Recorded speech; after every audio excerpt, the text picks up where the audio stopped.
Événement musical incontournable, le festival Celtic Connections de Glasgow célèbre la culture celte dans toute la ville chaque début d'année. Donald Shaw, directeur artistique du festival. This is the largest festival since we've been running for 25 years. I think nearly 300 shows, 2,000 musicians, more than that, and we explore cultures from all around the world. So, of course, the main backbone of the festival is roots and folk and traditional music, particularly from Scotland and Ireland, and of course Celtic regions. Always we try to look to the Celtic regions like Brittany and Asturias and Galicia and Wales. But more than that, we also engage a lot with world cultures from India and Africa and Eastern Europe. And then, although again folk music is a big part of what we do, we also create projects with electronica, orchestral musicians, jazz, blues, world. So yeah, many different music forms. Yeah.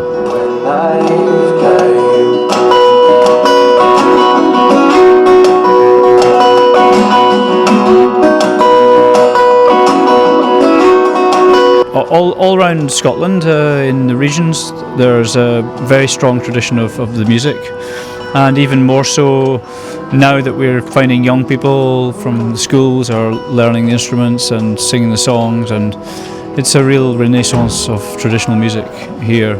And it's important because if a country has a strong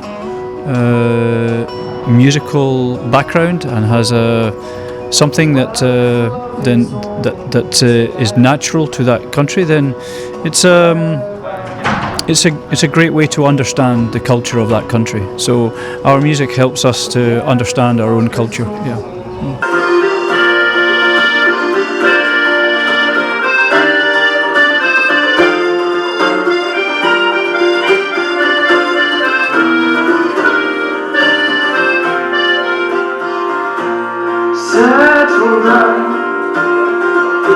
We're not all built to burn. Cherish this ground. Well, of course, now there's a lot of opportunities with festivals, and of course, you know, in Brittany, festivals like the Quimper Festival and Interceltic Lorient.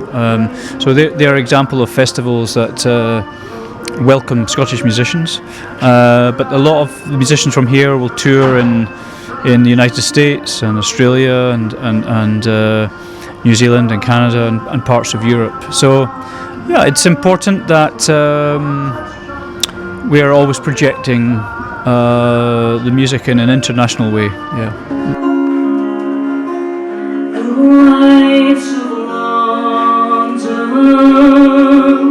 Are far behind. The thoughts of lands are crowding my mind.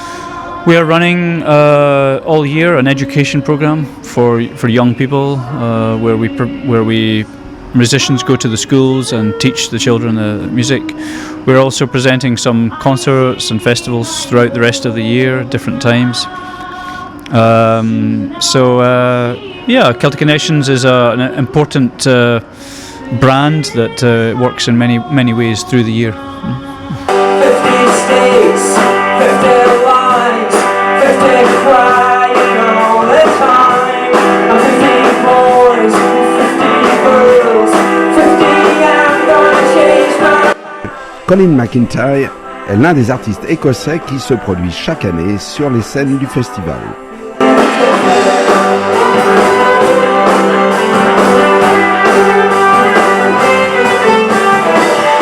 Well, for me, it's just lots of great music. I've been coming to play here since about 2006, I think. I've done it, I think, every 2 years since, and it's just great. It's a great celebration of music in Glasgow, and the whole city just is alive with it, and it's just always really exciting to be part of it. Yeah, so I absolutely love it. You know, I think it's wonderful. You can always try and do something a little bit different. We're doing a show with a bit more strings tonight, not just strings, you know, full band. But it's I think it makes you think a bit differently. And Glasgow crowds, Glasgow audiences are just some of the best in the world, really.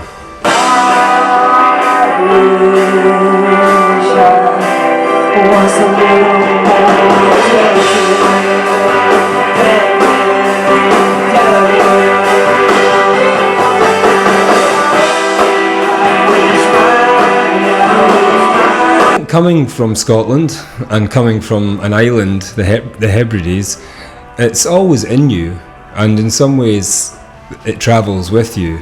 You know, whether you're playing in Glasgow, London, France, wherever you're playing, it kind of travels with you. I think that those Celtic roots.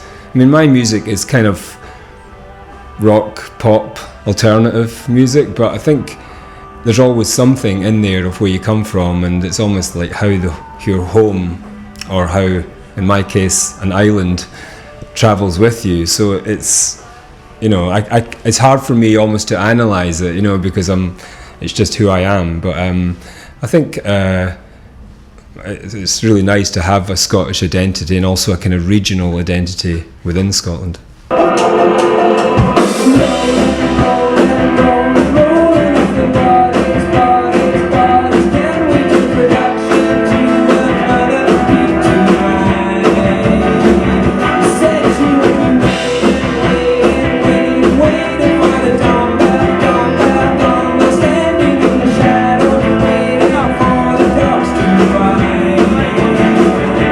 I think Scotland's has a great influence on UK music and further and wider. There's always been a great music scene out of Scotland and the regions, but also Glasgow and Edinburgh have been the main hives of creativity in terms of central Scotland. And when I first came to Glasgow, I came as a student to study at Glasgow University, but really my plan was to get into the music scene. And you know, I'd been living on the island and writing songs since I was a kid, and had covers bands on the island, and my uncles were the plumbers on the island, you know, and but they used to play, they had a band called the Wave Band, and they played all over the island in the town halls, and they played all these amazing songs. And it wasn't until I was about 10 years old I realised they hadn't written all these songs, and they were actually Van Morrison and the Stones and the Beatles and, you know, Fleetwood Mac. And so it was quite where I come from, there wasn't any record shops, there wasn't a cinema, you know, but I was lucky that I had live music happening around me.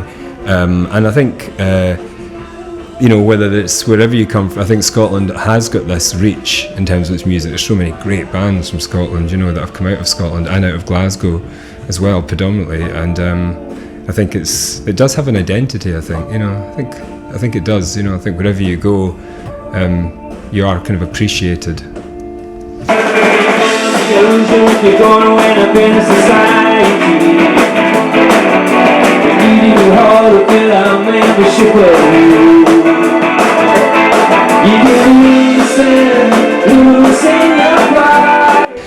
My project is that I'm working on, I'm also an author, so I'm a novelist and also do children's books. So my first novel is called The Letters of Ivor Punch. It came out a couple of years ago. Luckily it won the Edinburgh Book Festival First Book Award, so that was a nice start. So that book I've adapted for the stage in Glasgow and Edinburgh. It's called The Origins of Ivor Punch. And so I've got more books I'm writing, and you know, be continuing to tour with the new album Wakelines, so hopefully getting to Europe as well. Lifelines,